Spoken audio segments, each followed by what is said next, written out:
Hey there, and welcome to Dark Creaky TV. If you're new, hit that subscribe button for spine-tingling Reddit creepypasta stories that are perfect for a night of chilling thrills. Don't forget to share your thoughts in the comments below. Thanks for watching, and let's get into tonight's stories.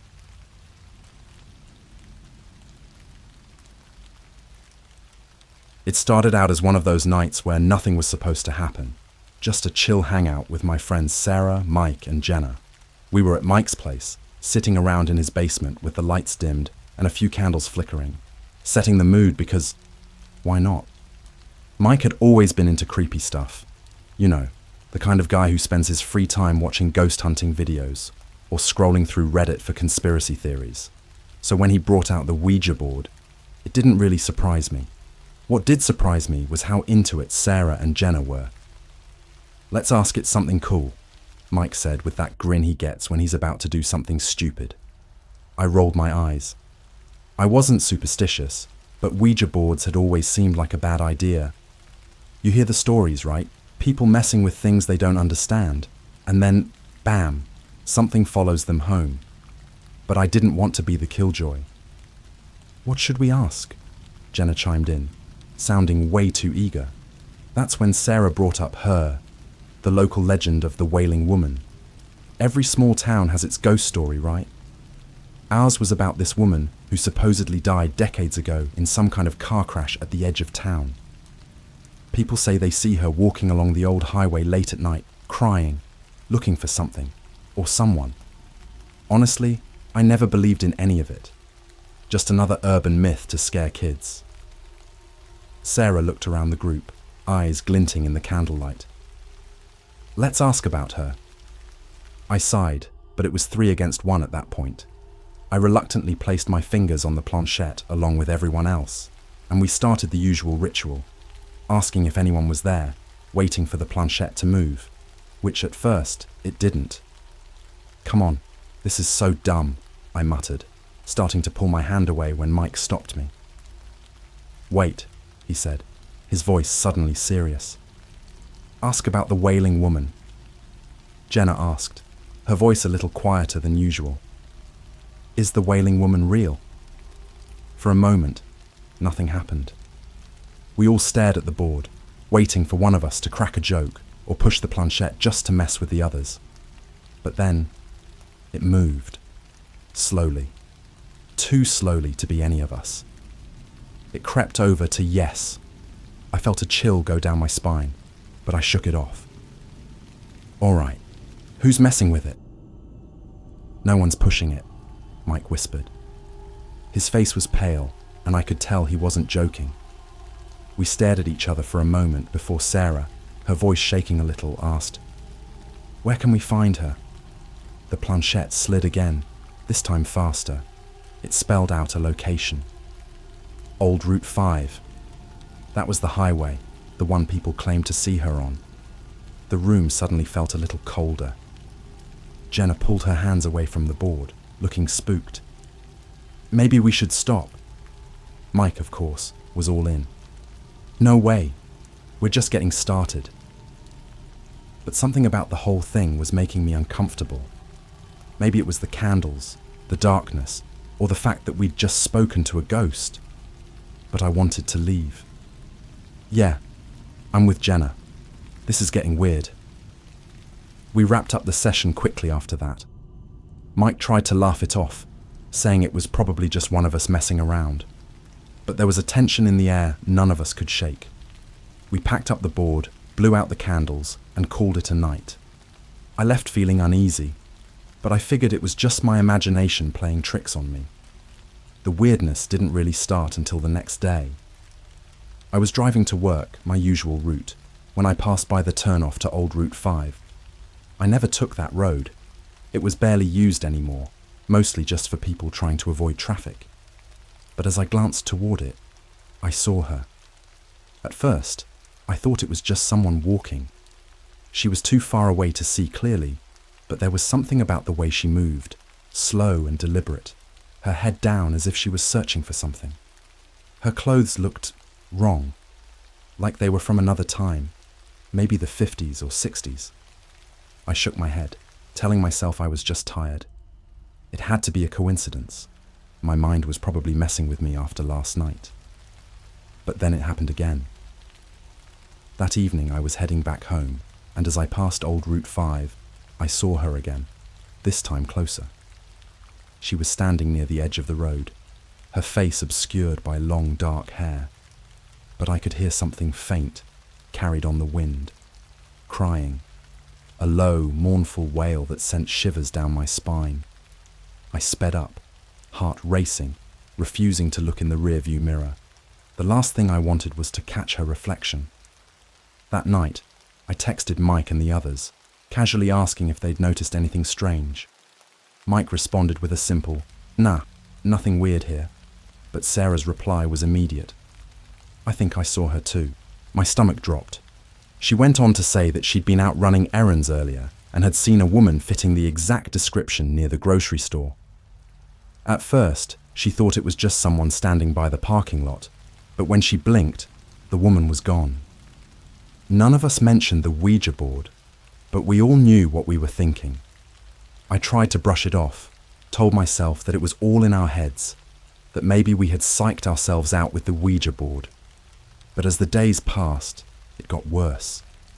Sarah kept seeing her, sometimes in the distance, sometimes closer. Once, she swore the woman had been standing across the street from her house, just staring. Jenna said she heard faint crying at night outside her window, but whenever she looked, there was no one there. I thought I was safe. I hadn't seen her since that day on old Route 5, and I was starting to convince myself that maybe the others were just overreacting. Maybe it was all some kind of group paranoia brought on by a creepy story and a late-night Ouija session. But then, 2 nights ago, I saw her again. This time, she was right outside my house. It was late, around midnight, and I had just gone to bed. My room was dark, and the only light came from the street lamp outside. I rolled over, trying to fall asleep, but something made me look toward the window. She was standing there. Right on the other side of the glass, her pale face pressed against it, her eyes wide and unblinking. And she was smiling. I didn't scream. I don't know why. Maybe I was too scared, or maybe my brain just couldn't process what was happening. I was frozen, staring at her through the window, her face pale, almost glowing in the dim streetlight, and that smile. It wasn't a kind smile. It was wide, too wide, like her mouth didn't quite know where to stop. She didn't move. She just stood there, staring through the glass, her breath fogging up the window, though I couldn't see her chest rising or falling. It was like she wasn't even breathing. I don't know how long I stared back, my heart pounding so hard it felt like it was going to burst. But then, as suddenly as she had appeared, she was gone. I blinked, and there was nothing but the empty street outside, as if she had never been there at all. I jumped out of bed and rushed to the window, pulling the curtains shut with shaking hands. My pulse was still racing, my skin cold with sweat. What had I just seen? Was it my mind playing tricks on me? Had I really seen her, or was it just a shadow, a trick of the light? But deep down, I knew. It was her, the wailing woman, the same ghost we had asked the Ouija board about, and now she was following us. I didn't sleep that night. Every creak of the house, every rustle of the wind outside sent my heart racing. I was afraid to close my eyes, afraid that if I did, I'd wake up to find her standing at the foot of my bed. The next morning, I texted Sarah and Mike. I needed to know if they were still seeing her too. Sarah's reply came almost immediately. She was outside my house last night. Mike, on the other hand, was silent for a while before finally responding. I haven't seen her, but something weird's been happening. When I asked him what he meant by weird, he told me that he'd been hearing things at night, soft crying coming from outside his bedroom window. At first, he thought it was a neighbour, but when he looked, no one was there. The crying would start just after midnight and go on for hours, but whenever he tried to get closer to the window, it would stop. Jenna hadn't seen the ghost again, but she said she was having nightmares, vivid, unsettling dreams where the woman would stand at the edge of her bed, weeping. In the dreams, Jenna said she couldn't move, couldn't scream, couldn't do anything but watch as the woman cried louder and louder until it was all she could hear. None of us were sleeping well. We were all on edge, jumpy, paranoid. Every little noise felt like a warning, every shadow a potential threat. And the worst part was, we didn't know how to make it stop. Mike was the first to suggest we go back to the Ouija board. Maybe, he said, we could ask the spirit what it wanted. Maybe we had accidentally summoned her, and she just needed closure or something. He made it sound simple, but the idea of touching that board again made my stomach turn. Still, I agreed. We didn't have many other options, and the thought of doing nothing while this ghost stalked us was unbearable. We met at Mike's place that evening, just before sunset. The atmosphere was heavy, and none of us spoke much as we set up the board again. The candles flickered, casting long shadows across the room, and the whole basement seemed colder than it should have been. Mike was the first to place his fingers on the planchette, followed by Sarah and Jenna. I hesitated, but eventually I joined them. The air felt thick, like it was pressing in on us from all sides. Mike cleared his throat, his voice shaky. We need to know. Why are you following us? We waited. The planchette didn't move at first, and I almost let out a sigh of relief, but then it jerked beneath our fingers, sliding slowly across the board. It spelled out one word. Look.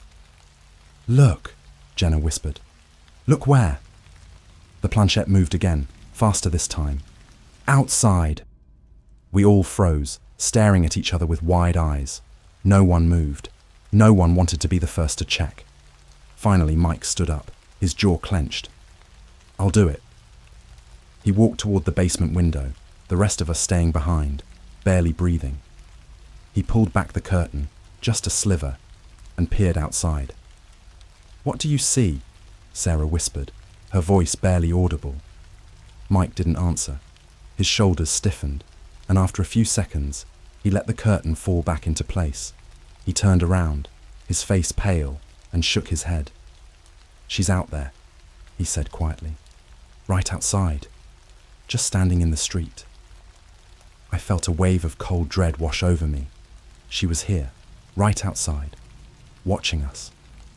Mike sat back down, his hands shaking as he placed them on the planchette again. What do you want from us?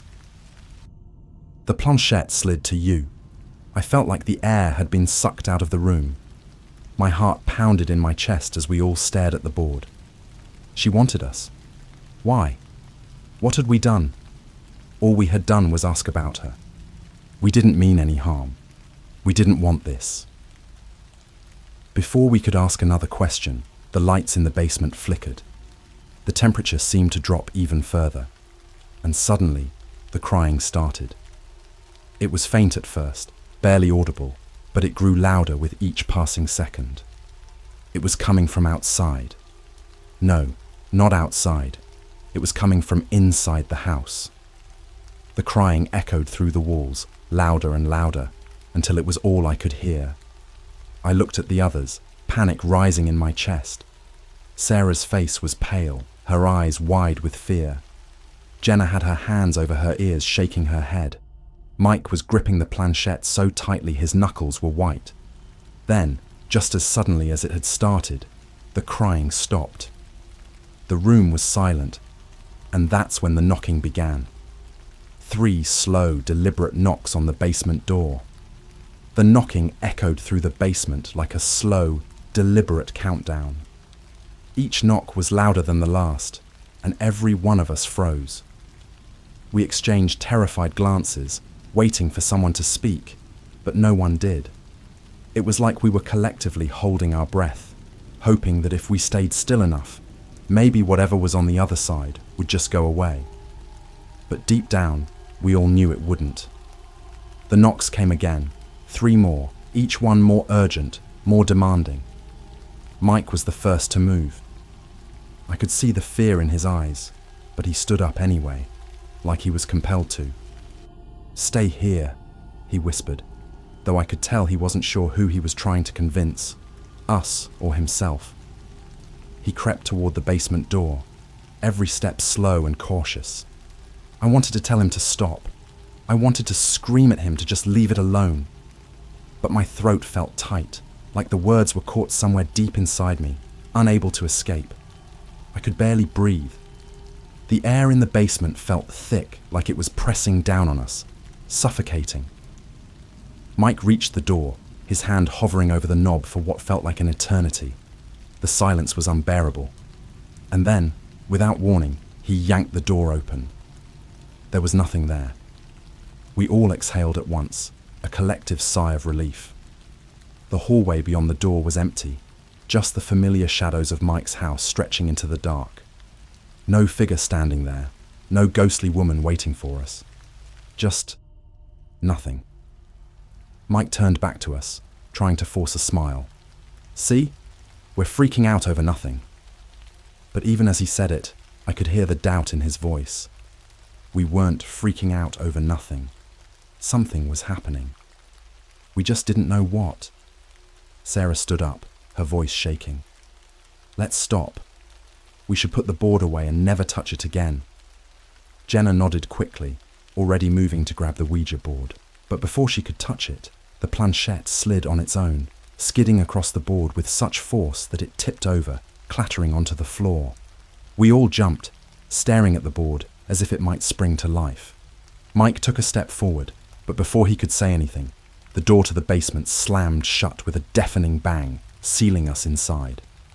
The lights flickered again, dimming until the room was plunged into near darkness. The only light was from the faint glow of the candles, casting dancing shadows on the walls. And then, the crying started again. This time, it was louder, clearer. It wasn't coming from the house or the streets outside. It was coming from the basement itself, surrounding us. It sounded like it was in the walls, in the air, everywhere, echoing off the walls like a mournful, endless wail. Jenna was the first to lose it. She stood up, backing into the corner of the room, her hands over her ears as she shook her head frantically. "Make it stop! Make it stop!" Sarah was trembling, her eyes darting around the room as if looking for an escape. "We shouldn't have done this," she whispered, barely audible over the crying. "We shouldn't have messed with her." I was trying to keep it together, trying to think, but my mind was racing. Every fibre of my being wanted to run, to get out of there, but the basement door wouldn't budge. I could feel it. Whatever we had summoned wasn't going to let us leave. The crying grew louder, more desperate, and then something happened that I'll never forget. The temperature in the room plummeted, so cold that I could see my breath in the flickering candlelight. The air felt thick, suffocating, like a presence was pushing down on us from every direction.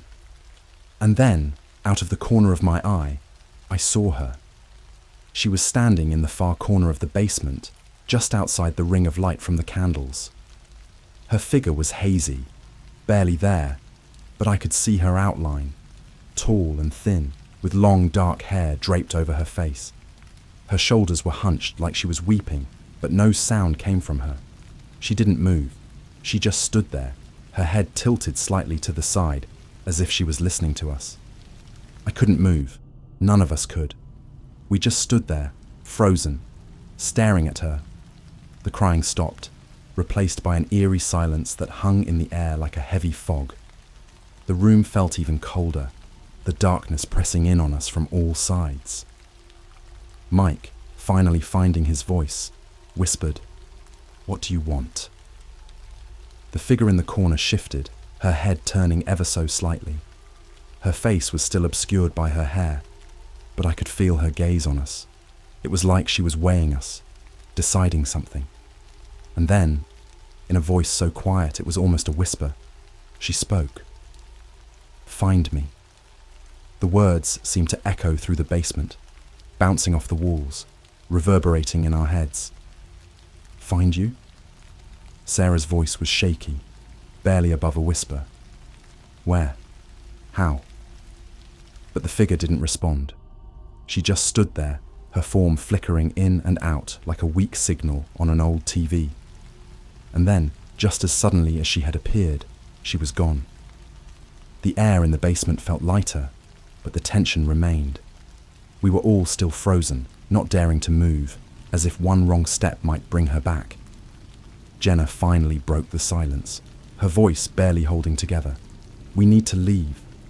Mike nodded, his face pale. "We'll figure this out later." We scrambled to gather our things, leaving the Ouija board behind, not daring to touch it again. As we made our way upstairs, I could still feel her presence lingering in the basement, like a shadow that hadn't quite left. None of us spoke as we left Mike's house. We all knew that whatever had started with that board wasn't over.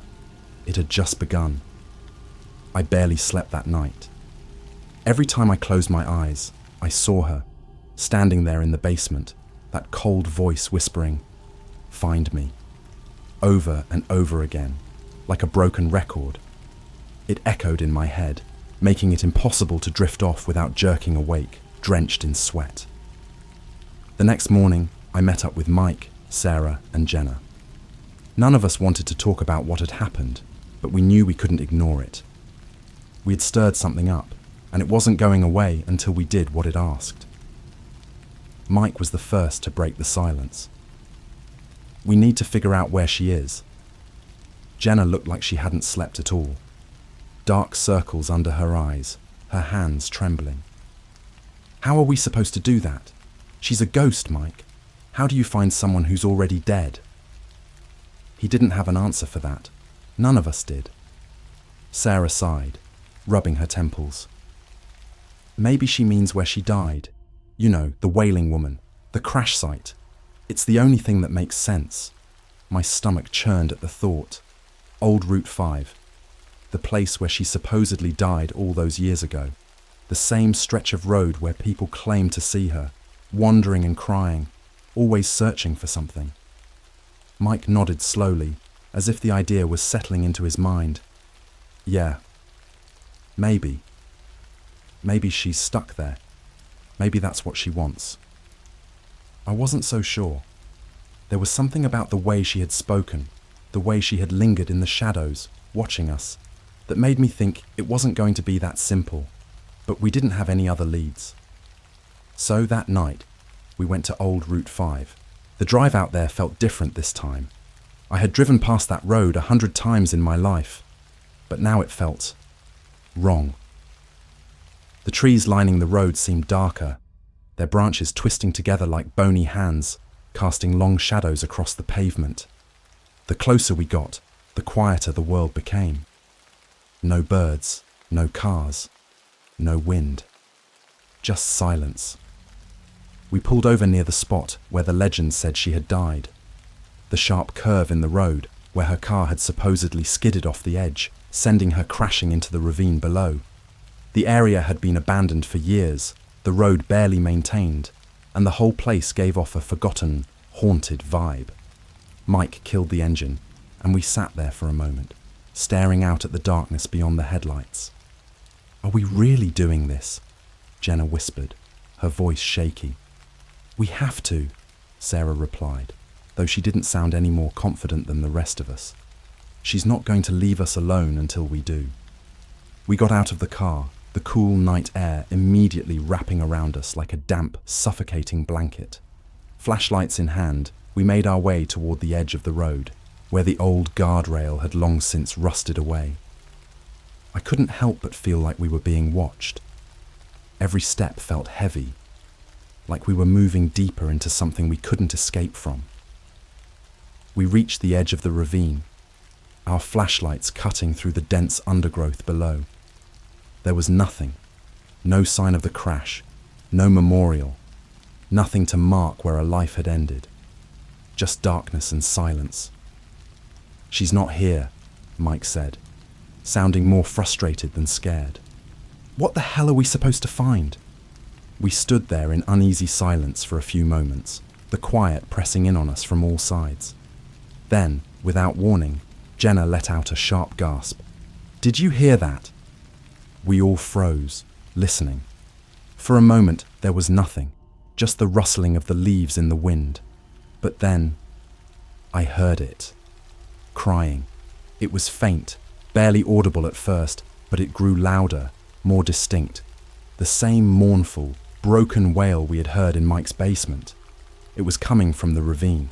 I shone my flashlight down into the darkness, and that's when I saw her. She was standing at the bottom of the ravine, her figure barely visible through the tangle of trees and vines. Her hair hung over her face, her body trembling as she sobbed. I could feel my heart pounding in my chest, every instinct screaming at me to run, but I couldn't move. "Do you see her?" Jenna whispered, her voice trembling. "Is that her?" I nodded, my throat too tight to speak. We watched as the woman slowly lifted her head, her face still obscured by her hair. The crying stopped. She stood there, perfectly still, like she was waiting for something. And then, in a low, cold voice that seemed to come from everywhere at once, she whispered, "Come closer." A shiver ran down my spine, my legs locking in place. I didn't want to get closer. None of us did. But there was this pull. Something was drawing us in, pulling us toward her like we didn't have a choice. Mike took a hesitant step forward. "We're here. We found you. What do you want from us?" The woman didn't answer. She just stood there, her body swaying slightly, her head tilting to the side like she was listening to something far away. And then she moved. In one swift motion, she turned and disappeared into the darkness, moving deeper into the ravine. The sound of her sobs faded with her, swallowed by the night. For a few seconds, none of us moved. We just stood there, the air thick with dread. But we knew what we had to do. If we didn't follow her, she'd keep haunting us. She'd keep showing up, watching, waiting. I took a deep breath, gripping my flashlight tighter. "Let's go." We climbed down into the ravine, the ground uneven and slippery beneath our feet. The trees closed in around us, their twisted branches blocking out what little moonlight there was. The deeper we went, the colder it became, the air growing damp and heavy with every step. And then, as we reached the bottom, I saw it. An old rusted car, half buried in the earth, its windows shattered and its frame twisted beyond recognition. The crash site. But that wasn't what made my blood run cold.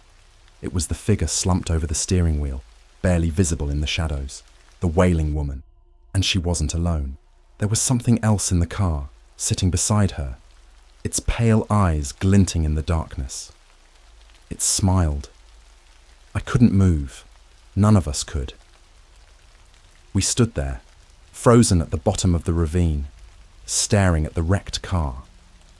The wailing woman was slumped over the steering wheel, her form twisted and broken, just like the car itself. And beside her, in the passenger seat, sat something else. It wasn't human. Its eyes were wide, pale, glowing faintly in the darkness. The smile stretched unnaturally across its face, too wide, revealing teeth that were jagged and wrong. My body felt like it had turned to stone, every instinct screaming at me to run, but I couldn't. Whatever that thing was, it was watching us. Jenna gasped, backing away slowly. What is that?" Mike shook his head, his voice barely a whisper. "It's not just her. There's something else here, something worse." The wailing woman shifted in her seat, her body twitching, as if waking up. Her head turned slowly toward us, her hair falling away from her face. The sobs started again, soft at first, then growing louder, more desperate. Her face, what was left of it, was pale and gaunt, her eyes hollow, black pits that seemed to stare right through us. But it wasn't just sadness in her cry anymore. There was something darker, something angry. The thing sitting beside her leaned forward, its smile growing wider, as if it was feeding off her grief. Its eyes locked onto mine, and I felt a coldness seep into my bones. It spoke, its voice low and raspy, like the sound of rust scraping against metal. "You shouldn't have come here." The air around us felt thick, almost suffocating, as the words hung in the air. The woman's sobs grew louder, more frantic, and the thing beside her began to laugh, a horrible guttural sound that seemed to vibrate through the ground beneath our feet. "We need to leave. Now," Sarah whispered, her voice trembling. But none of us moved. It was as if the entire world had stopped, frozen in that moment. The only sounds were the sobbing of the woman and the laughter of the thing beside her. Suddenly, the car door creaked open, and the wailing woman stepped out. Her movements were jerky, unnatural, like a puppet being pulled by invisible strings. She stumbled toward us, her mouth open in a silent scream, her black eyes fixed on us. Mike took a step back, his voice shaking. "We did what you wanted. We found you. Why are you still here?" But she didn't answer. She just kept moving closer, her body twisted and broken, her cries echoing in the night. Behind her, the thing in the car smiled even wider, its eyes gleaming with something like satisfaction. And then I understood. It wasn't her that wanted us here. It was him, the thing in the car. Whatever it was, it had been controlling her, feeding off her pain, her grief, and now it wanted more. It wanted us. "Run!" I screamed, snapping out of my trance.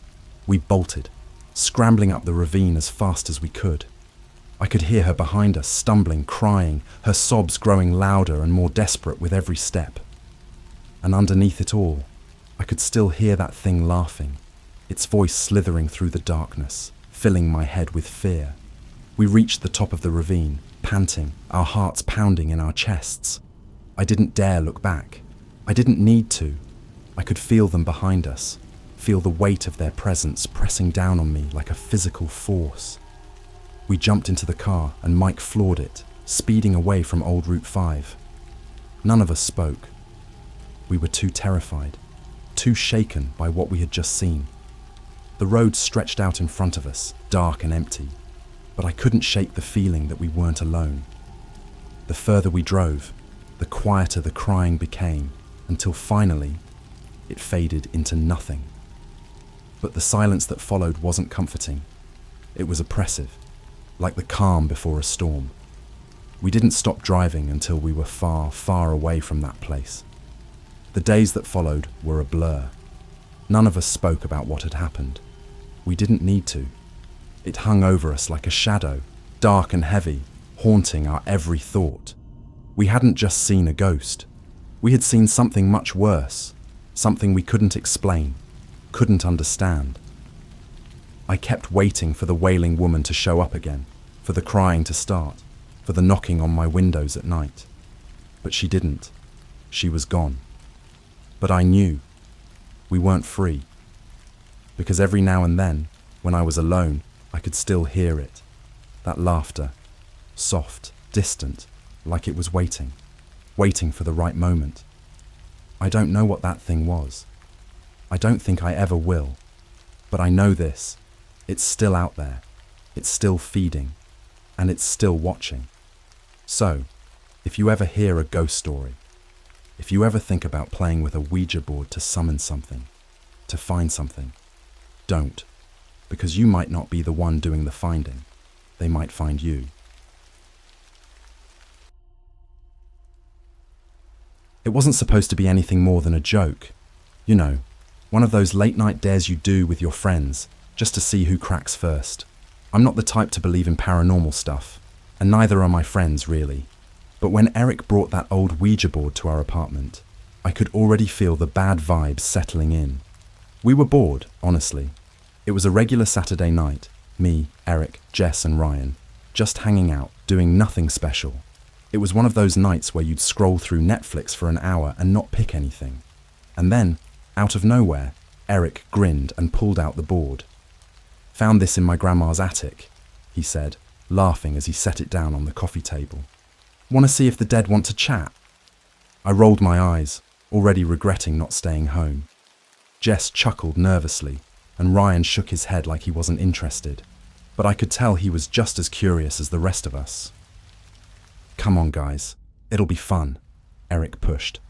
"What's the worst that could happen?" Those words are never comforting.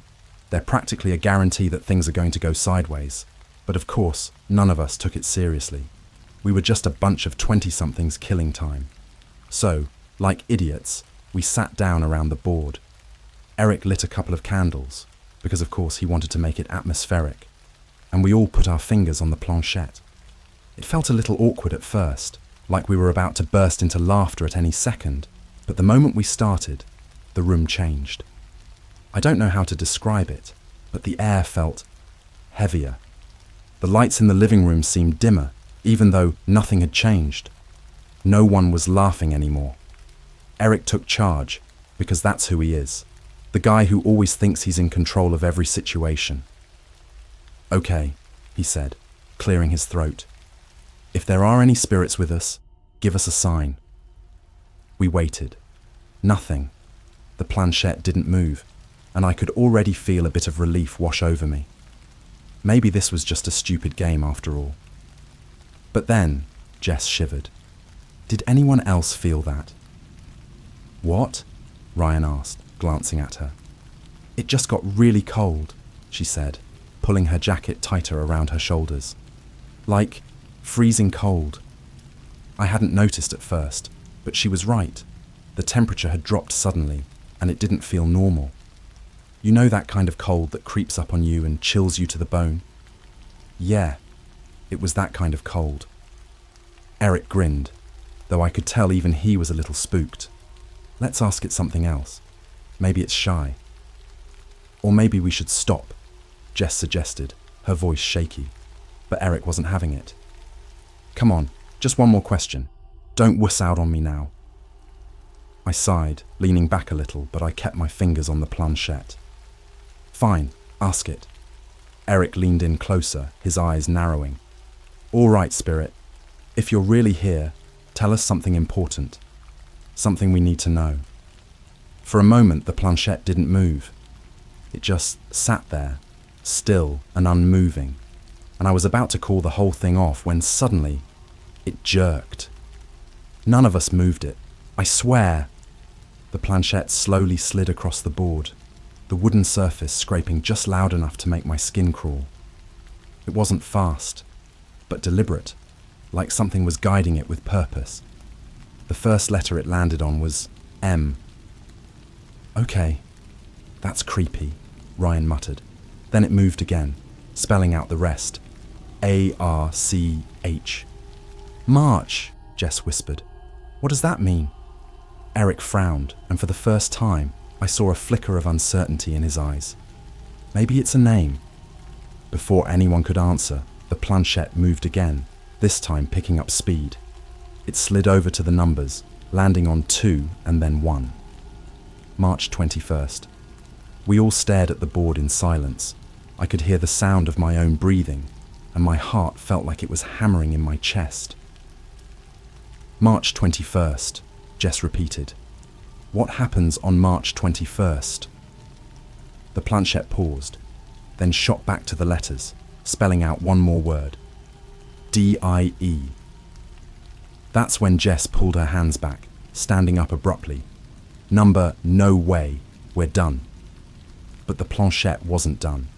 Even without her touching it, the damn thing kept moving, faster now, more erratic. It zipped around the board, spelling out more letters. STOPIT. "Stop it?" I repeated, my voice cracking a bit. "Stop what?" Ryan stood up too, looking pale. "This is messed up, man. Turn on the lights." Eric reached for the lamp, flipping the switch. The room flooded with light, and for a moment everything felt normal again. But the board, it just sat there, as if mocking us. Jess was pacing now, her arms crossed. "This isn't funny. We need to throw that thing away." Eric shook his head, still trying to play it cool. "It's just a game, guys. Someone probably moved it." "Yeah?" I said, staring at him. "And how do you explain the thing moving when no one was touching it?" He didn't have an answer for that. Ryan grabbed his jacket. "Look, I'm out. I don't know what we did, but this..." This doesn't feel right. We all decided to call it a night after that.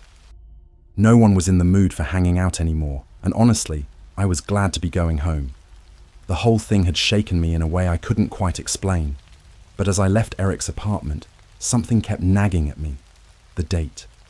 March 21st. That was only a few days away, and the word it had spelled, D-I-E. I didn't believe in ghosts, but I couldn't shake the feeling that whatever had happened tonight wasn't over.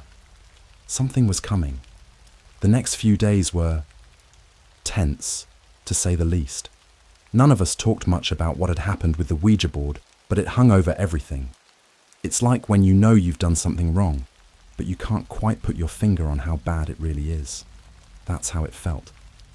Just this quiet, creeping dread sitting in the back of my mind, getting heavier as the days passed.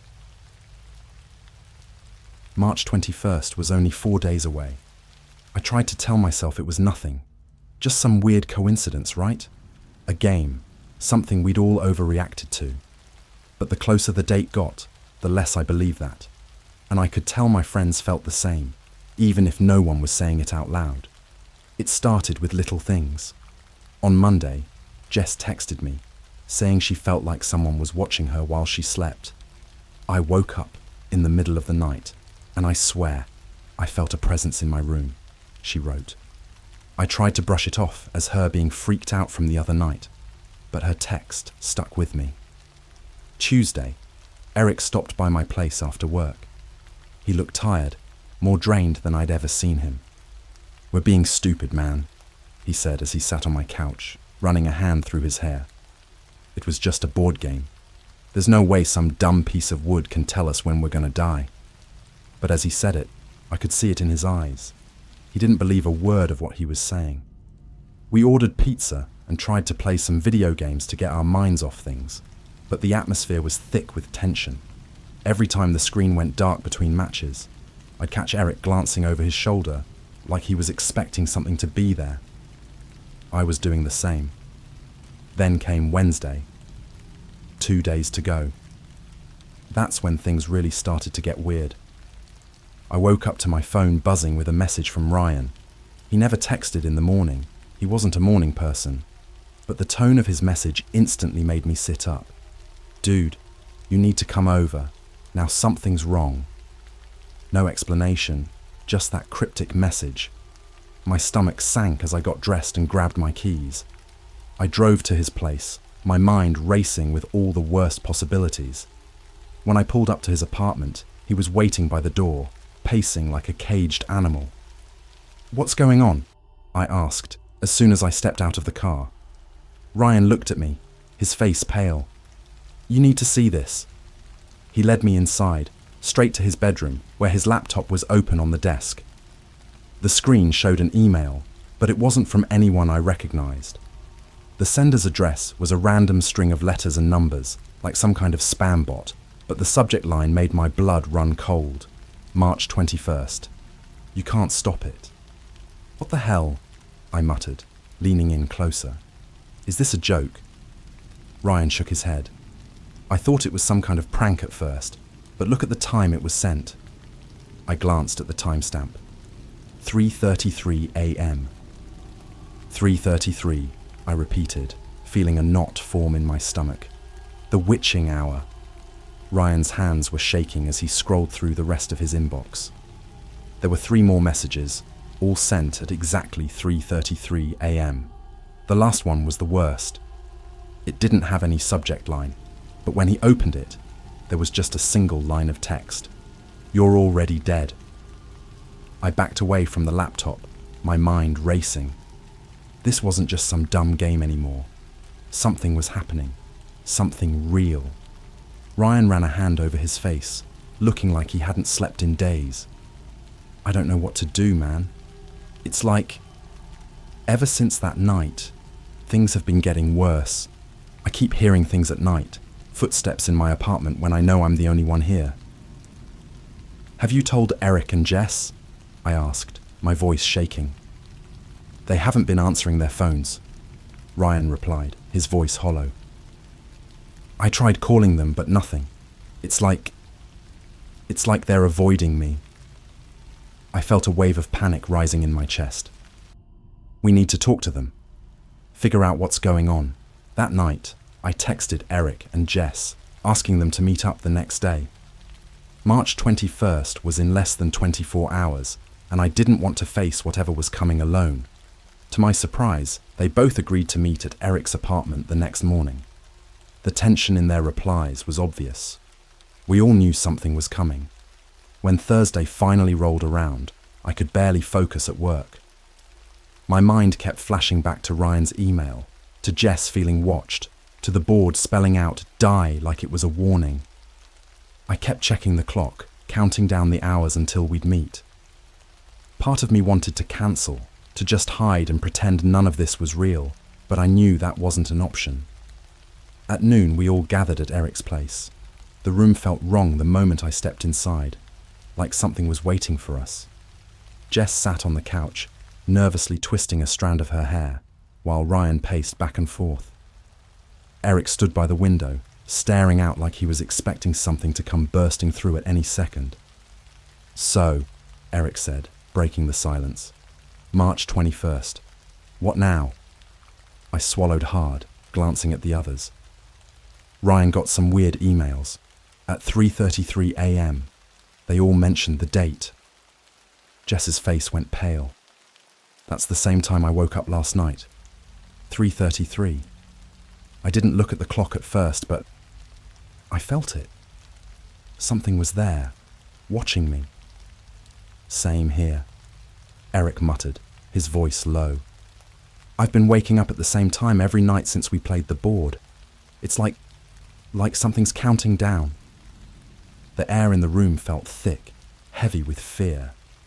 I could feel the weight of the approaching date pressing down on us, suffocating us. None of us wanted to admit it, but we all knew something was coming, something bad. "We have to do something," I said, my voice barely above a whisper. "We can't just sit here and wait for it to happen." Eric turned to face us, his eyes dark with exhaustion. "What can we do? How do you stop something that you don't even understand?" I didn't have an answer for that. None of us did. The only thing I knew was that midnight was coming, and whatever was supposed to happen on March 21st, whatever the Ouija board had warned us about, it was closer than ever. By the time evening rolled around, none of us were thinking straight. It was like an invisible clock ticking in the back of my mind, getting louder with every second. We had less than 12 hours until midnight, until March 21st officially began, and the atmosphere in Eric's apartment had shifted from tense to unbearable. It felt like the walls were closing in on us, the air growing heavier, suffocating. No one said it, but we all felt it. Something was coming. Jess was the first to break the silence. She was sitting on the edge of the couch, her knees drawn up to her chest, chewing her thumbnail nervously. "Maybe we should leave. Split up. It's possible we're only in danger if we're together, right?" Eric shook his head immediately. "Splitting up is the worst idea. We don't know what this thing is, or why it gave us a specific date. What if it's waiting for us to be alone?" Ryan, still pacing back and forth near the window, muttered, "Or maybe we've been marked. Maybe it doesn't matter if we're together or apart." The thought chilled me. I hadn't wanted to believe that we had unleashed something real, but the signs were all there. Every strange event over the past few days, from the emails to the waking up at exactly 3:33 a.m., it all pointed to something bigger than just coincidence. I looked at Moira's number on my phone, debating whether I should call her. She'd dealt with the supernatural before. She knew more about spirits and hauntings than anyone else we knew. But something about this felt different. This wasn't just a regular haunting. It was deliberate. "Maybe we should try going back to where it started," I suggested, my voice shaky. "The Ouija board." Jess shuddered. "You mean, do it again?" "No," I said quickly. "I mean, maybe we need to destroy it. If that board gave us the date, maybe it's the key to stopping whatever's coming." Eric frowned, clearly unsure, but nodded slowly. "It's worth a shot." Where is it now? Ryan asked, stopping his pacing to look at Eric. In my closet, Eric replied. I shoved it in there the night everything went down. Didn't want to touch it. The four of us stood in awkward silence for a moment. None of us wanted to be the one to suggest actually getting the board, but we all knew we had no choice. Whatever it was, it started with that thing. If we were going to stop whatever was coming, we had to face it. Let's do it, I finally said. Eric led the way to his bedroom, where the closet door loomed like a dark portal. He hesitated, his hand resting on the doorknob, then took a deep breath and swung it open. The Ouija board was sitting on the top shelf, untouched since the night we'd played with it. As Eric pulled it down, the temperature in the room seemed to drop instantly. I felt that familiar cold creeping into my bones, and the hair on the back of my neck stood up. Jess took a step back, her eyes wide. I don't like this. I don't like this at all. Neither did I. Eric placed the board back on the coffee table, and we all stared at it like it might suddenly move on its own. The candles from the other night were still sitting there, half melted, casting eerie shadows on the walls. We destroy it, Ryan said firmly. Burn it or something. But as soon as he said it, the planchette, which had been lying still in the center of the board, shifted. None of us were touching it, but it moved slowly, spelling out something new. Do you see that? Jess whispered, her voice trembling. We all watched in stunned silence as the planchette slid across the board, spelling out Time. Time? I whispered, feeling my heart race. What the hell does that mean? Eric shook his head, eyes wide. It's counting down. The time's almost here. The planchette moved again, faster now, spelling out the next word, SOON. Jess took a step back, her breathing uneven. We need to destroy it, now. Ryan grabbed the board and moved toward the kitchen, clearly planning to set it on fire. But before he could take another step, all the lights in the apartment flickered. Once, twice, then went out completely. We were plunged into total darkness. Eric, where's the flashlight? I asked, trying to keep my voice calm. I'll get it, he muttered, his voice shaky as he felt his way through the dark. I could hear the sound of him rummaging through drawers, but there was something else. A sound, faint at first, but growing louder by the second. Footsteps.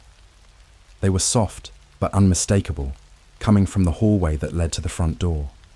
Someone, or something, was inside the apartment with us. Did you hear that? Jess whispered, her voice barely audible. The footsteps grew louder, closer. My heart was pounding so hard I thought it might burst. My mind raced, trying to rationalize it, but there was no explanation. Someone had to be inside the apartment, moving toward us, but I knew we were alone when we came in. Eric, hurry up with that flashlight, Ryan hissed. Finally, there was a click, and the beam of the flashlight cut through the darkness. Eric swung it toward the hallway, and I half expected to see someone standing there. But there was nothing, just the empty hallway, stretching into the dark. The footsteps stopped, as suddenly as they'd started. What the hell was that? Jess whispered, her voice shaking. I didn't have an answer. No one did. We all stood there, frozen, trying to make sense of what was happening. Then suddenly, the planchette on the board moved again, spelling out a new message. ITSHERE. It's here, Ryan repeated, his voice barely above a whisper. What does that mean? Jess let out a choked sob. We need to get out of here, now! Eric shook his head, his face pale. It doesn't matter. Wherever we go, it's coming for us. It's not just about this place. It's about the time. The clock on the wall read 11:30 p.m. 30 minutes until midnight. 30 minutes until March 21st began. We all stood there, staring at the clock as the seconds ticked by. The silence in the apartment was thick, oppressive. I could feel it again. That creeping presence. Whatever had given us that date, whatever we had summoned with the board, it was here now, watching, waiting. "What do we do?" Jess asked, her voice trembling. I didn't have an answer. None of us did. All I knew was that the clock was ticking, and whatever was coming, we couldn't stop it. The ticking of the clock became the only sound in the room. Every second that passed felt like a hammer hitting my chest. 30 minutes until midnight. 30 minutes until whatever we had summoned arrived. The weight of it all pressed down on us like a heavy fog, and no one dared to speak. Ryan was still gripping the Ouija board, his knuckles white. Jess was pacing back and forth, muttering under her breath, and Eric had his back against the wall, staring at the clock like it was counting down to our execution. For a moment, I thought about running. I thought about just grabbing my keys and getting the hell out of there, leaving everything behind. But I knew it wouldn't matter. We couldn't outrun whatever was coming. Jess stopped pacing and looked at us, her eyes wild. "We can't just sit here. There has to be something we can do to stop this." Ryan, still gripping the board, shook his head. "I don't think there is. This is beyond us. We messed with something we shouldn't have." "Maybe we should call someone," Jess suggested, her voice shaky. "A priest or, I don't know, someone who deals with this kind of thing." Eric laughed, but there was no humor in it. "A priest? Do you think a priest is going to show up and fix this in 20 minutes? I didn't know what to say. I could feel the weight of every second as the clock ticked closer to midnight. I didn't want to admit it, but Eric was right. We were out of time, and none of us knew what was coming when the clock struck 12. The lights flickered again, and a cold draft blew through the room. It wasn't normal. There were no windows open, and we hadn't felt it earlier. It was like something had entered the apartment, something that wasn't supposed to be there. I grabbed my phone, the desperate thought of calling Moira finally crossing my mind. Maybe she'd know what to do. Maybe there was still a chance to stop whatever this was. But as I dialed her number, the screen flickered and the call dropped before it could connect. "No service," I muttered, trying again. Same result. Jess glanced at her phone, her face growing pale. "I've got no signal either. It's like we're being cut off." "We're not getting out of this," Ryan whispered, his eyes fixed on the Ouija board like it held the answers to everything. "We're already in too deep." "Don't say that," Jess snapped, her voice trembling. "There has to be a way to fix this." Ryan shook his head, his gaze distant. "Number. It's already here." Before anyone could respond, there was a sudden loud bang from the hallway. The sound echoed through the apartment, making all of us jump. It sounded like the front door slamming shut, but none of us had touched it. Eric's eyes darted toward the door, but he didn't move. "What was that?" Jess whispered, her voice barely audible. I didn't answer. The air had shifted again, growing colder, more oppressive. Whatever was coming, it wasn't just some spirit we could talk our way out of. It was something darker, something that had been waiting for this moment. Eric finally stood up, his face pale but determined. "We're not just going to sit here and wait for it to get us," he said, grabbing the flashlight again. "I'm going to check the hallway." "Are you insane?" Ryan asked, his voice rising in panic. "We can't split up." Eric ignored him and made his way to the hallway. The beam of the flashlight cut through the darkness, illuminating the door. He approached it slowly, the floorboards creaking under his feet. Jess and I stayed behind, frozen in place, unsure whether to follow or stay put. "Eric, be careful," Jess called out, her voice wavering. Eric didn't respond. He reached for the door and pulled it open, shining the flashlight into the hallway beyond. The light flickered again, and for a moment, I thought I saw something move in the darkness, just out of reach, just beyond the beam of light. Eric stepped back, shaking his head. "There's no one here," he muttered. "But that doesn't make sense. Something slammed the—" Before he could finish, the door behind him slammed shut with a deafening bang, cutting him off. The lights flickered again, and this time, they didn't come back on. "Eric!" Jess screamed, rushing toward the door. I followed, my heart pounding in my chest. But when I reached for the doorknob, it wouldn't budge. It was like something had locked it from the other side. Eric was trapped. "Eric!" I shouted, banging on the door. "Eric, can you hear us?" There was no answer. The silence that followed was thick and suffocating, broken only by the soft sound of Jess sobbing beside me. Ryan, still holding the Ouija board, stood frozen in the middle of the room. "It's here," he whispered, his voice barely audible. "It's here." A sudden thud echoed through the apartment, followed by the sound of something heavy dragging across the floor. It was coming from the living room, from where Ryan stood. "Ryan!" I called out, my voice trembling. "We need to get out of here."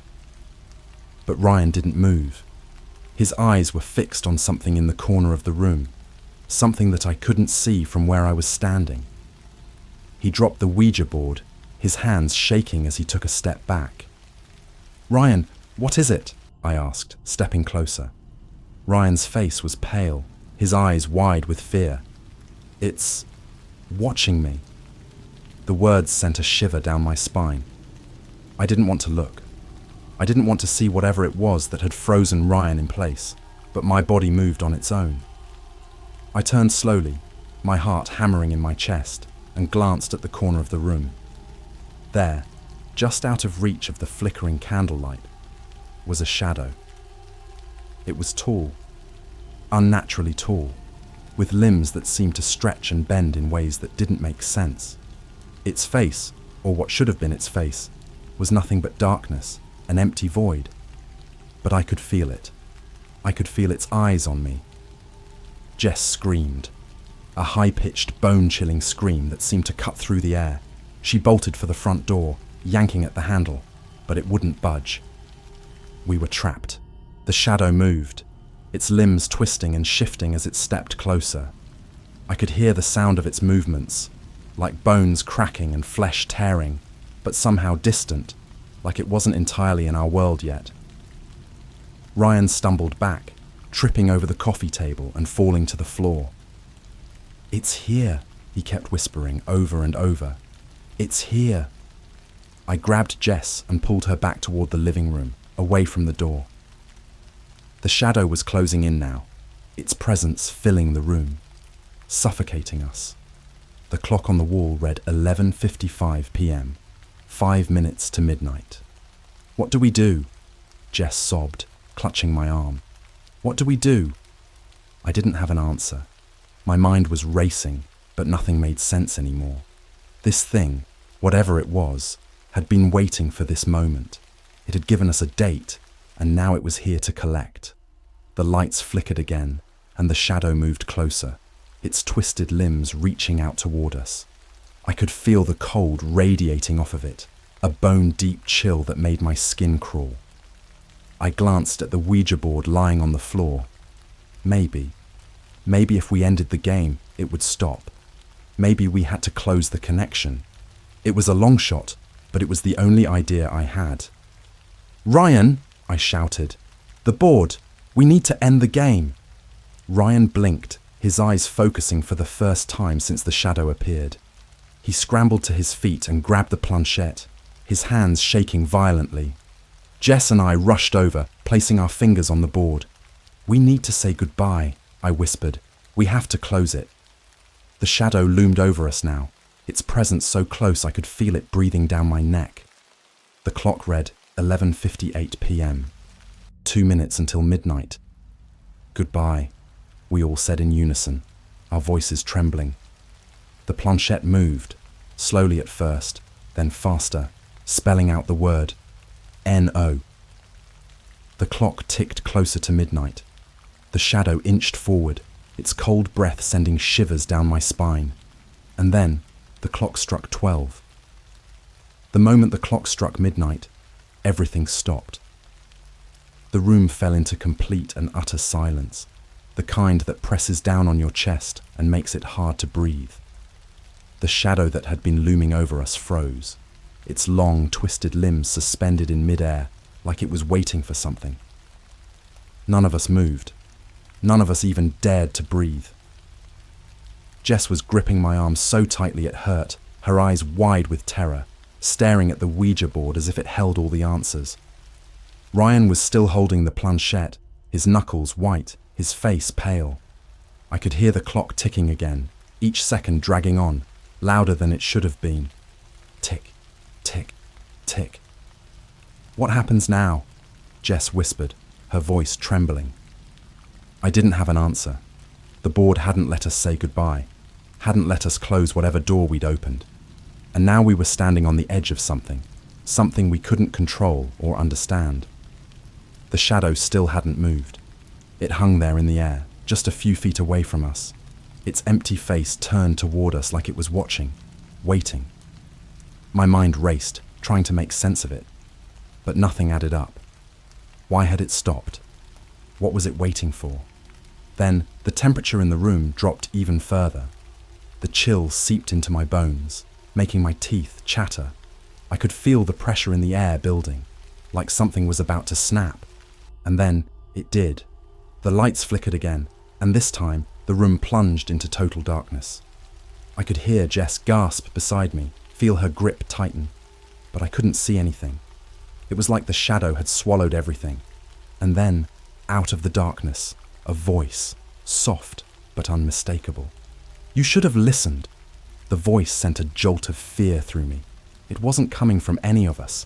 It was low, almost a whisper, and it sounded like it was coming from everywhere at once, surrounding us. I turned toward where I thought the sound was coming from, but the darkness was so complete. It was like I was staring into a void. I could feel my heart racing in my chest, my breath coming in shallow gasps. "Who's there?" Ryan's voice cracked as he called out, but I could hear the fear in it. The voice didn't answer. Instead, there was a sound, a slow, deliberate scraping noise, like something being dragged across the floor. It was getting closer, but I couldn't see where it was coming from.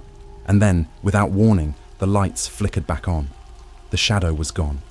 For a split second, I felt relief. Maybe it was over. Maybe the clock hitting midnight had somehow ended whatever nightmare we had unleashed. But then I looked at Eric's door. It was wide open. "Eric?" Jess whispered, her voice barely audible. There was no answer. I couldn't see into the hallway, but something deep inside me knew. I knew Eric wasn't there anymore. "We need to leave," I said, my voice shaky. Now. Jess didn't argue. Neither did Ryan. We all rushed toward the front door, but as we reached for the handle, the lights flickered again. The temperature dropped even further. So cold it felt like the air itself was freezing around us. And then the door slammed shut, so hard the walls shook. The room plunged into darkness again, but this time it was different. This time the darkness felt alive, like it was moving, shifting, closing in on us. I could hear Jess whimpering beside me, Ryan breathing heavily, but I couldn't see a thing. It was like the room had vanished, like we were floating in nothingness. And then the voice came again. "I gave you a warning." The air around us seemed to vibrate with the sound of it, and I could feel something, someone, moving closer. I wanted to run, wanted to scream, but I couldn't move. It was like the darkness had wrapped itself around me, holding me in place. I could hear Jess sobbing now, her breath ragged, and Ryan muttering something under his breath, but the voice drowned everything out. "You didn't listen." Something brushed against my arm, cold, slick, and I recoiled, my heart racing. I still couldn't see anything, but I could feel it now. It was all around us, moving, circling. Whatever this thing was, it had been waiting for this moment. "I gave you the time." The voice was louder now, more insistent. It was right next to me, close enough that I could feel the cold radiating off it. My skin prickled with fear, my body shaking uncontrollably. "You can't stop it." I wanted to scream, but the words caught in my throat. I could feel the darkness pressing in, the weight of it crushing me, suffocating me. This wasn't just a spirit or a ghost. This was something much worse. And then, just when I thought I couldn't take it anymore, the darkness shifted. It pulled back, retreating like a wave receding from the shore. The lights flickered once more, and this time they stayed on. The room was empty. I stumbled back, gasping for air, my legs shaking. Jess collapsed onto the couch, her face pale and tear-streaked. Ryan was still standing by the door, his hands trembling, his eyes wide with shock. It was over, or at least, that's what I wanted to believe. But when I glanced at the clock on the wall, my stomach dropped. It wasn't midnight anymore. It was 12:01. "Is it gone?" Jess whispered, her voice shaky. I didn't answer. I wasn't sure. The apartment felt empty, but that didn't mean anything. Whatever had been here, whatever had spoken to us, had given us a date. March 21st, midnight. But now it was 12:01, and we were still here. Ryan let out a shaky breath, dropping the Ouija board onto the floor. What do we do now? I didn't know. I didn't have any answers. All I knew was that we had crossed a line. We had done something irreversible, and even though the room felt empty now, I couldn't shake the feeling that something was still watching us. I could still feel it, just out of sight, waiting. "I don't think it's over," I finally said, my voice barely above a whisper. Jess looked at me, her eyes wide with fear. "What do you mean?" I glanced at the clock again. The seconds ticked by, slow and deliberate. "I think it's just beginning."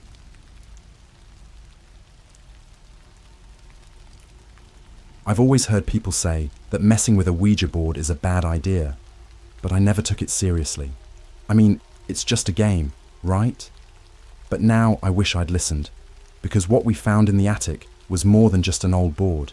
It feels like a gateway we can't close. It all started last weekend. My girlfriend Emily and I decided to clean out the attic in the house we just moved into. It's an old place, the kind that creaks at night and gives you chills when the wind blows through the cracks. The previous owners left a ton of their stuff behind: boxes, furniture, even some old clothes. We figured we'd go through it and see if there was anything worth keeping before throwing the rest out. The attic was a mess, dusty and packed with random junk. We found some cool old photos, old magazines from the 80s, nothing out of the ordinary at first. But then Emily spotted a small worn-out box in the corner, half buried under some blankets. It didn't look like much, just an old wooden box with intricate carvings along the edges. I wouldn't have thought twice about it, but Emily's always been into weird vintage stuff, so she opened it right up. Inside was an old Ouija board, the kind you see in horror movies, with faded letters and a planchette that looked like it hadn't been touched in decades. I laughed when I saw it, but Emily seemed weirdly fascinated. "I've always wanted to try one of these," she said, holding the board like it was some kind of treasure. At first, I wasn't into the idea. The whole thing seemed too cheesy, but I'll admit, there was something eerie about the way the light hit the board, like it was drawing us in. So, like idiots, we decided to try it out. We didn't even really know how to use it, just what we'd seen in movies. Emily placed the planchette on the board, and we both put our fingers on it, expecting nothing to happen. "Is anyone here?" she asked, her voice playful at first. We waited for a second, staring at the board, but of course, nothing happened. I was about to crack a joke when the planchette moved, just a little, but enough to make both of us freeze. "Did you do that?" I asked, suddenly uneasy. "No, I swear," Emily said, her eyes wide. We both sat there, staring at each other for what felt like an eternity. I tried to laugh it off, thinking maybe Emily was messing with me, but I could tell by her face she wasn't. Something was moving it, and it wasn't either of us. "Who are you?" Emily asked, her voice quieter now. The planchette moved again, this time slowly, deliberately. It stopped at the letter H, then E, L, P. We both sat there, paralyzed, watching as the word formed, "Help." "What the hell?" I muttered, pulling my hands away from the board. Emily looked at me, her face pale. She didn't need to say anything. I knew she felt it too. There was something wrong here, something we didn't understand. But, like idiots, We didn't stop. Help with what? Emily asked, her hands shaking as she put them back on the planchette. I was too freaked out to keep going, but Emily wasn't ready to quit. The planchette moved again, spelling out more letters, but it didn't make any sense. It was a jumbled mess, random letters that didn't form any real words. I don't get it, she said, frustrated. It's trying to say something. Maybe we should stop, I suggested, feeling a knot of dread in my stomach. But before I could finish my sentence, the board started moving on its own, fast, almost frantic. The planchette slid across the board, spelling out words that came too quickly to read, as if whatever was on the other side was desperate to communicate. And then, just as quickly as it started, the planchette stopped, resting on the word dead. Neither of us spoke. The air felt heavy, like the room was closing in around us. Emily finally let go of the planchette, her hands trembling. This is weird, she said quietly, but I could see she was more shaken than she wanted to admit. We decided to put the board away after that, locking it back in the box and shoving it in the corner where we'd found it. But even after we left the attic, I couldn't shake the feeling that something had changed, that whatever we'd connected with wasn't done with us. That night, I couldn't sleep. Every creak in the house felt like footsteps, and every shadow seemed to shift when I wasn't looking. I kept telling myself it was just my imagination, but deep down, I knew. We'd opened a door that wasn't meant to be opened, and now something was trying to get through. I barely slept that night. Every time I closed my eyes, I felt something watching me, lurking just beyond the edge of my consciousness. The house was too quiet, like the calm before a storm. I kept waiting for something to happen, waiting for whatever we'd disturbed in the attic to make itself known. Around 3 a.m., I finally drifted off, only to be jolted awake by a sound. It was subtle at first, like a faint scratching coming from above. At first, I thought it was just the wind or an animal moving around in the walls. Old houses make noise, right? But the more I listened, the more I realized this wasn't normal. The sound was too deliberate, too steady. It was like someone, or something, was dragging something across the attic floor. I glanced over at Emily, who was still asleep next to me. For a second I considered waking her up, but I didn't want to freak her out. Maybe I was just imagining things. After all, the whole Ouija board thing was probably a coincidence, right? But the sound didn't stop. I sat up in bed, trying to ignore the uneasy feeling building in my chest. The scratching grew louder, more insistent, like whatever was up there was trying to get our attention. My throat felt dry, and I kept telling myself it was nothing. Still, I couldn't shake the feeling that we weren't alone. After what felt like hours, the sound suddenly stopped. The silence that followed was worse than the noise. It was suffocating, like the entire house was holding its breath. I lay back down, staring at the ceiling, trying to convince myself that it was just my imagination running wild. But deep down, I knew something was wrong. The next morning, Emily noticed I looked like I hadn't slept at all. "You okay?" she asked, a bit too casually, like she didn't want to acknowledge that anything weird had happened. I hesitated, not wanting to sound paranoid. "Did you hear anything last night? Like scratching?" She looked at me, confused. "Scratching? No, I slept fine. Why?" I forced a laugh, trying to play it off. Probably just an animal or something. But Emily wasn't buying it. "You think it has something to do with the board, don't you?"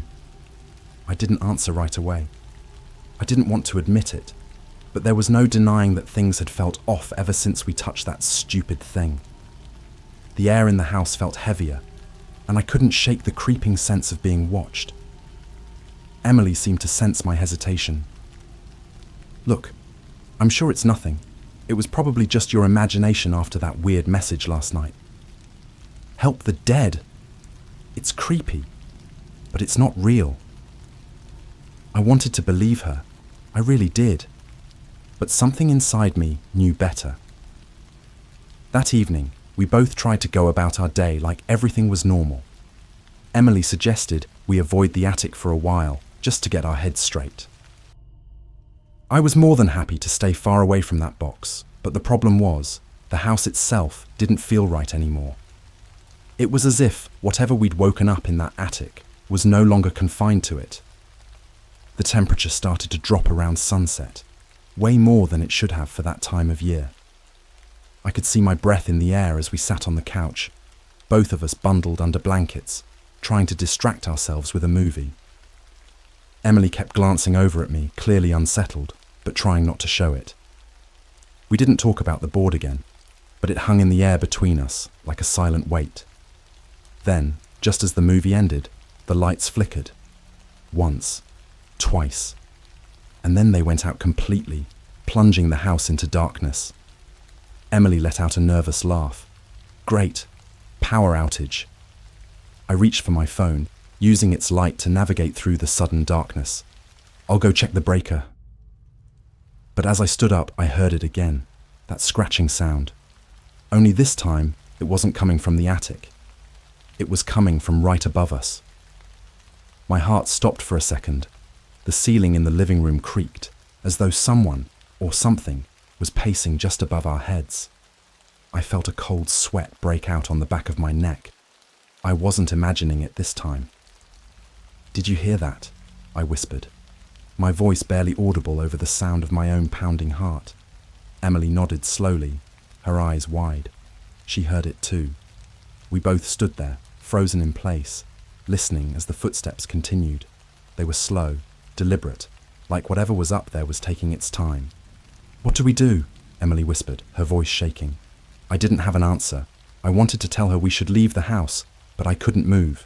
My legs felt like lead, and my mind was racing, trying to make sense of what was happening. This wasn't supposed to be real. It was just a stupid board game, right? How could something like this be happening? Suddenly, the footsteps stopped, and the silence was worse than the noise. I held my breath, waiting for something, anything, to happen. And then, from upstairs, we heard a voice. Faint, but unmistakable. "Help me." It was the same words we'd seen on the board the night before, but now they were spoken aloud, in a voice that didn't belong to either of us. Emily gasped, clutching my arm. "We need to leave," I nodded, finally snapping out of my paralysis. "Yeah, now."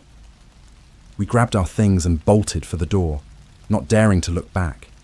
As we stepped outside, the freezing air hit us like a slap in the face. The house loomed behind us, dark and silent, but I couldn't shake the feeling that something was watching us through the windows. Whatever was in that house, whatever we'd disturbed with that Ouija board, wasn't done with us yet.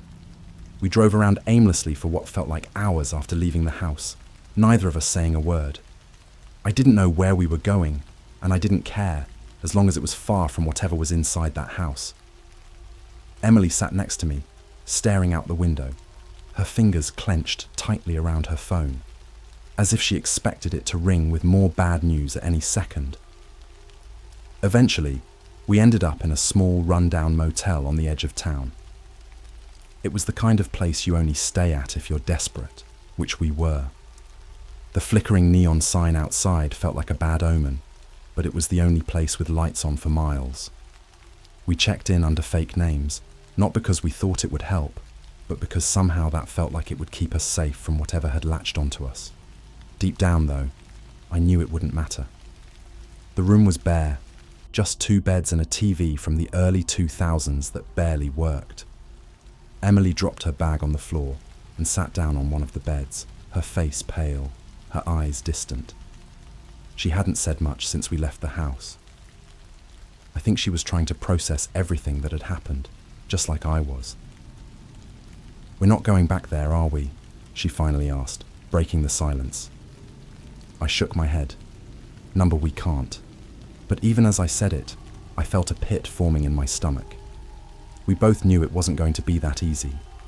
Whatever we had disturbed wasn't just in the house. It had followed us. I locked the door, double-checking that the flimsy chain was in place, then sat down across from Emily. We didn't talk about what had happened. Neither of us wanted to. Instead, we sat in silence, the only sound the hum of the ancient heater struggling to keep the room warm. But the warmth didn't last long. Soon, the temperature dropped again, just like it had in the house. I could see my breath in the air, the same biting cold creeping back into my bones. Emily shivered, pulling the blankets tighter around her. "Why is it so cold in here?"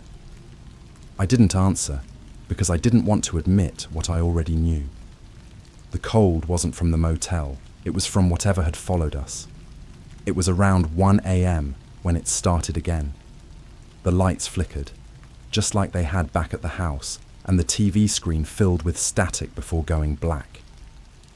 Emily sat up, her eyes wide, as we both stared at the TV. Neither of us moved. We didn't dare. And then, the scratching started. This time, it wasn't coming from the ceiling or the walls. It was coming from the floor, right beneath the bed. My heart pounded in my chest as I stared at the floor, willing the sound to stop. But it didn't. It grew louder, more frantic, like something was trying to claw its way up through the floorboards. Emily gripped my arm, her fingers digging into my skin. "Do you hear that?" I nodded, swallowing hard. "Yeah, I hear it." The scratching continued, relentless, like it was just beneath the surface, desperate to break through. I could feel the blood drain from my face as I realized whatever we'd let in wasn't bound to the house. It was following us, wherever we went. "We need to leave," I said, my voice shaking. But before we could move, the sound stopped. For a second, we both just sat there, frozen, waiting for whatever was going to happen next. The silence in the room was deafening, and then, from under the bed, we heard it again. "Help me."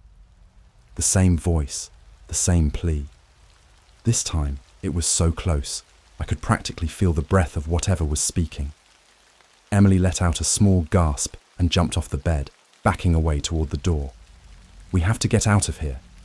I didn't argue. We grabbed our bags and bolted, not caring that we were leaving behind half of our stuff. I didn't want to be anywhere near that motel room for a second longer. But as we reached the door, the room plunged into darkness. The lights cut out completely, and we were left standing in pitch black, the only sound our own ragged breathing. I fumbled with the doorknob, trying to yank it open, but it wouldn't budge. It was like the door had locked itself, trapping us inside. Panic set in as I pulled harder, my heart racing. Behind me, I heard Emily whispering something under her breath, but I couldn't make it out over the sound of my own pulse pounding in my ears. Finally, the door gave way, and we stumbled out into the hallway, the cold air rushing over us. We didn't stop to think. We just ran, down the stairs, out into the parking lot, and straight to the car. I fumbled with the keys, my hands shaking so badly I could barely get the door unlocked. Once we were inside, I locked the doors and turned the engine on, my hands still trembling as I gripped the steering wheel. We sat there in silence for a minute, just trying to catch our breath, trying to make sense of what had just happened. But there was no making sense of it. None of this was supposed to be real. "What the hell is happening?" Emily whispered, her voice barely audible over the hum of the engine. I shook my head, my mind spinning.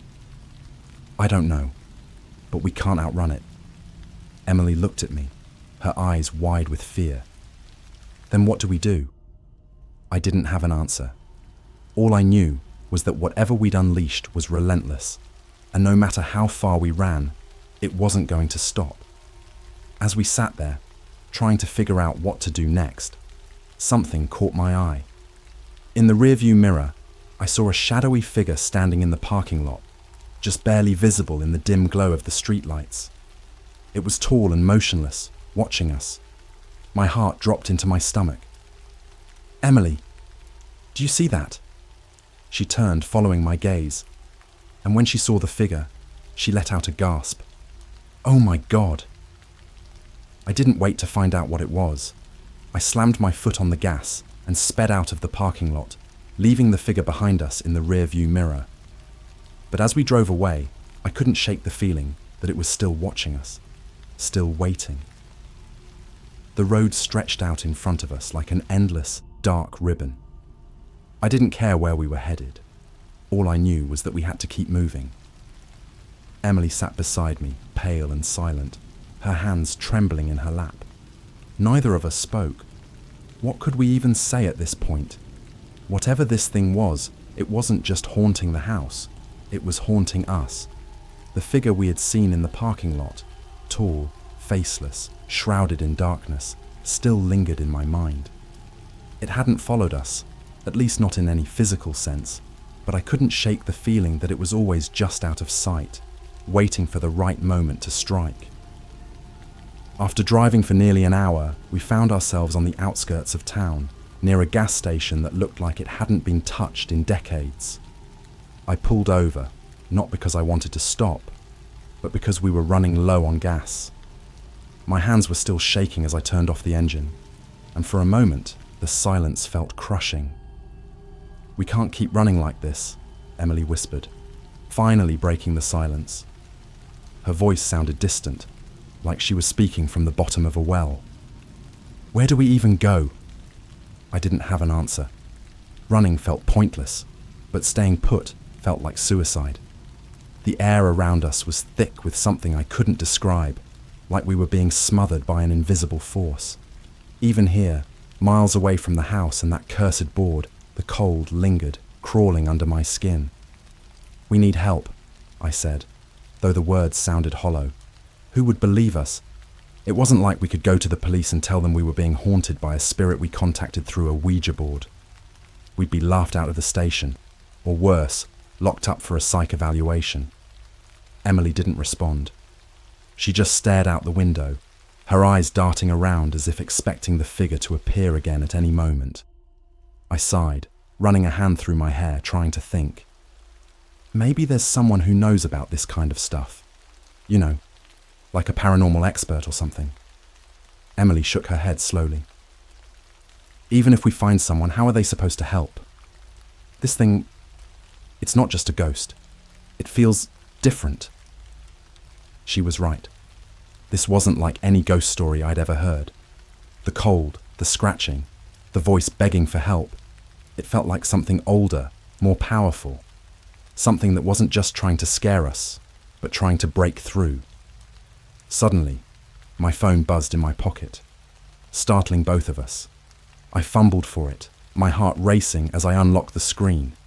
It was a message, but it didn't make any sense. The text was a jumble of random letters and numbers, like someone had smashed the keyboard. My stomach turned. This wasn't a mistake. It was the same chaotic pattern we'd seen on the Ouija board. Without thinking, I threw the phone into the back seat, as if getting rid of it would somehow sever the connection. But I knew it wouldn't.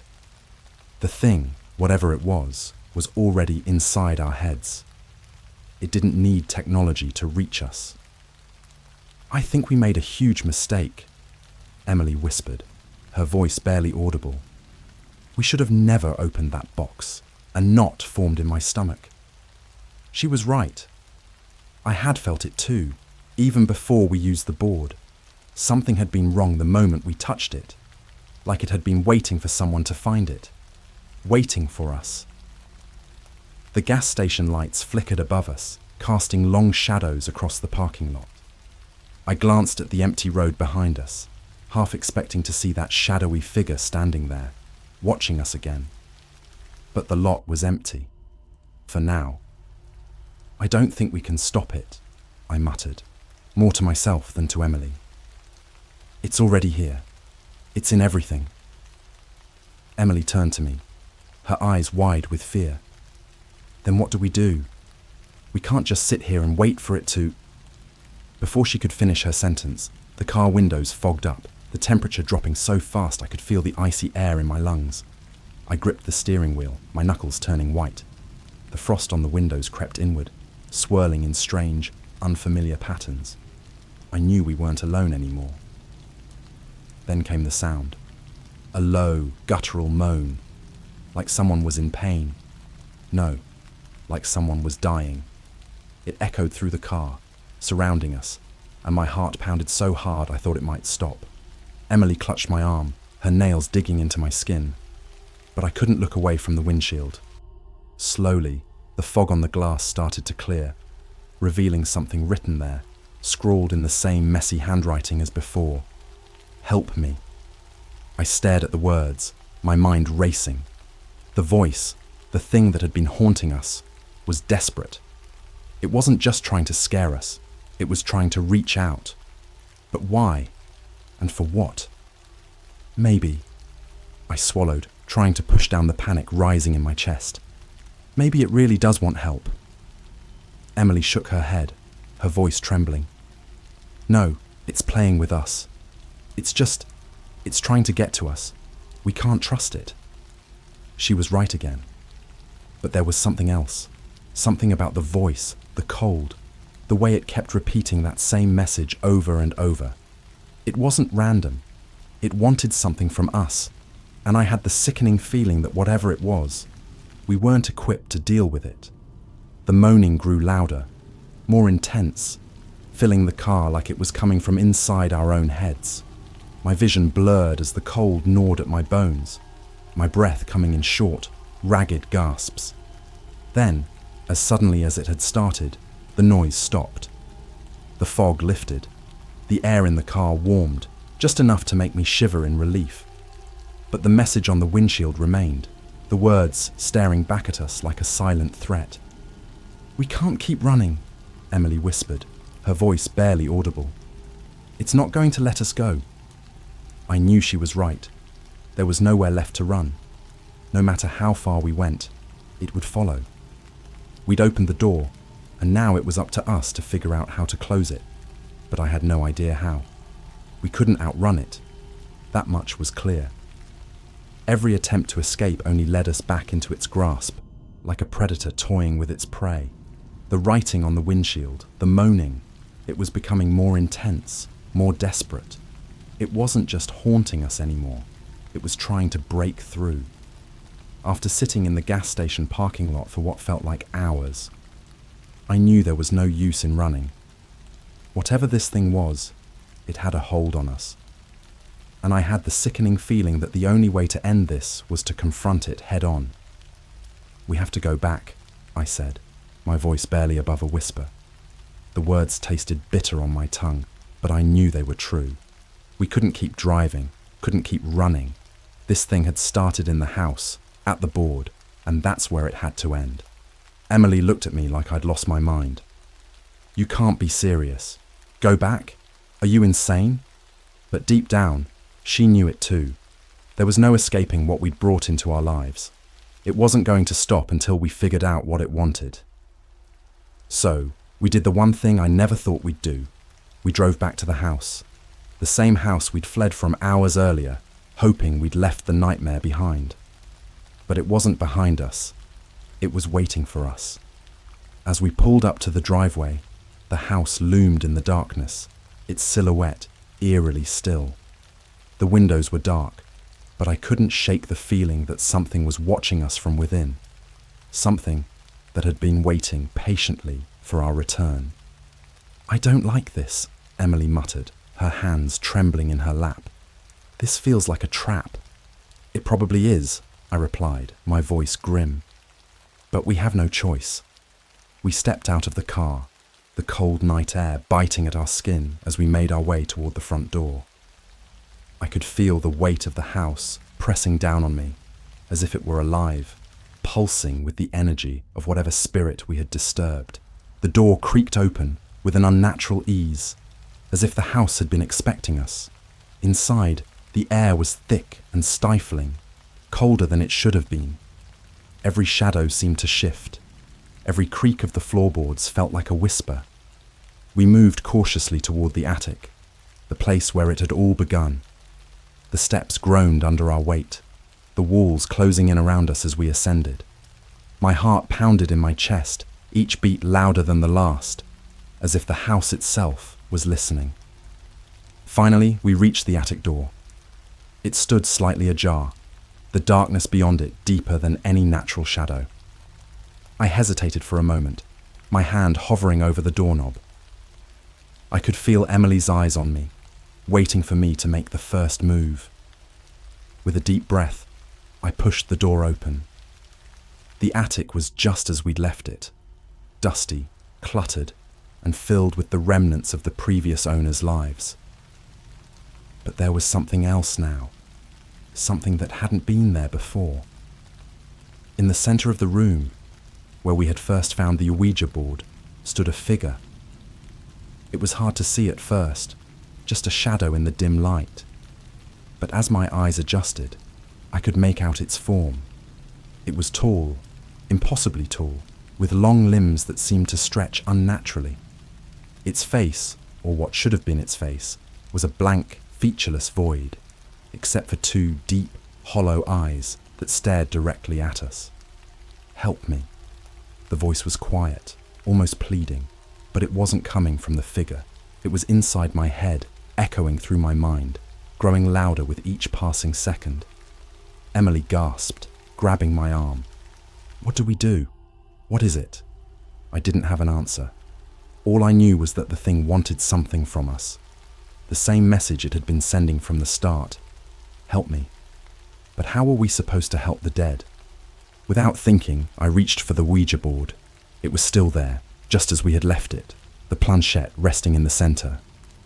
My hands shook as I placed my fingers on the planchette, and I motioned for Emily to do the same. "We need to ask it," I said, my voice barely steady. "We need to know what it wants." Emily hesitated, but eventually placed her fingers on the board as well. The moment we did, the planchette jerked violently, as if whatever was controlling it was desperate, frantic. "What do you want?" I asked, my voice trembling. The planchette moved quickly, too quickly for us to keep up. It was spelling out letters, faster than we could read, but there was one word that kept repeating, over and over. "Trapped." "Trapped," Emily whispered, her face pale. "It's trapped." Before we could ask another question, the planchette stopped, and the temperature in the room dropped even further. The figure in the center of the attic shifted, stepping closer, its hollow eyes fixated on us. It was then that I realized what it had been trying to tell us all along. This wasn't just a ghost. This wasn't just some spirit we'd contacted by accident. It was something more ancient, more powerful. It had been trapped for decades, maybe even centuries, and we had accidentally given it the chance to escape. The lights flickered, and the house groaned around us. The walls seemed to pulse, the very structure of the attic warping under the weight of whatever we had unleashed. The figure took another step closer, and I could feel its presence pressing against my skin, suffocating me with its sheer force. "Tell us how to help you," I gasped, desperate, knowing that if we didn't do something soon, we wouldn't make it out of the house alive. The planchette moved again, slower this time, as if it was struggling to communicate. It spelled out one final word, F-R-E-E, and then the figure lunged. Emily screamed, and I felt something cold and heavy wrap around my chest, dragging me down, pulling me toward the center of the attic. The shadows swirled around us, tightening their grip, and I realized this thing didn't want help. It wanted freedom. And we were the ones who had to pay the price. In a last, desperate act, I grabbed the Ouija board and hurled it across the room, shattering it against the wall. The figure froze, its hollow eyes narrowing, and for a moment, everything was still. Then, with a deafening crack, the figure disintegrated, its form collapsing into the shadows, vanishing into the darkness. The house groaned one last time before falling silent. It was over, or at least I thought it was.